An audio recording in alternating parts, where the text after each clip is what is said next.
السلام عليكم ورحمة الله وبركاته يا شيخ. بالنسبة للماتش بتاع الأهلي والزمالك بكرة بتاع يوم الجمعة اللي هو الساعة 7:30 ده. بالنسبة لو عملت عبادات، يعني لو عملت عبادة، صليت أو دعيت، بالنسبة حسناتي بتزيد، يعني في الوقت ده بالذات مثلا. صدق. أحسنت والله، ما شاء الله عليك يعني. أحسنت، السؤال ده جميل. يا جماعة، في حديث قرأته عن النبي صلى الله عليه وسلم في الصحيح، في صحيح مسلم. وأنا لا أذكر حديثا إن شاء الله إلا في الصحيح بإذن الله تعالى. إن النبي صلى الله عليه وسلم قال لك إيه؟ عبادة في الهرج كهجرة إليه. يعني إيه هو الهرج؟ الهرج اللي هو الزمن ده.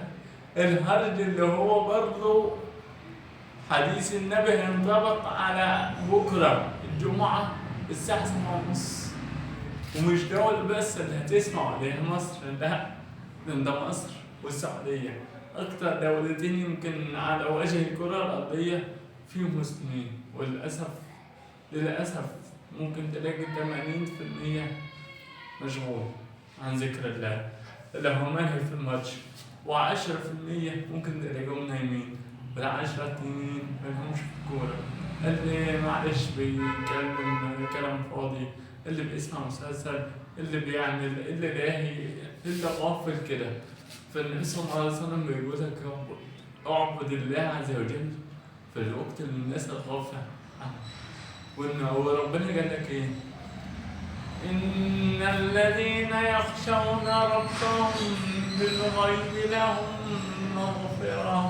لهم مغفرة وأجر كريم.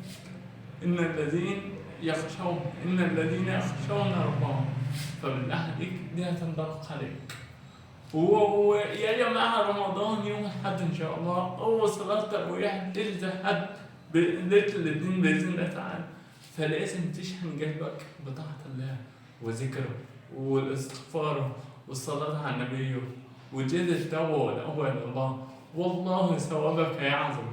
إنما المؤمنون الذين إذا ذكر الله وجلت قلوبهم وإذا تليت عليهم آياته زادتهم إيمانا وعلى ربهم يتوكلون. فبالله عليك سارع وانوي ونافس، ما تضيعش الفرصة من ايدك. والله فرصة من ذهب ما تضيعش من ايدك، بالله عليك ما تضيعش من ايدك. وان شاء الله انا مستني تعليقاتكم، اللي هيشجعني يكتب كومنت.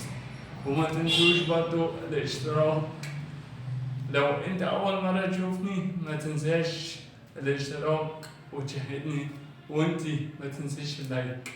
وجزاكم الله خيرا، والسلام عليكم ورحمة الله وبركاته. جزاك الله خير يا شيخ.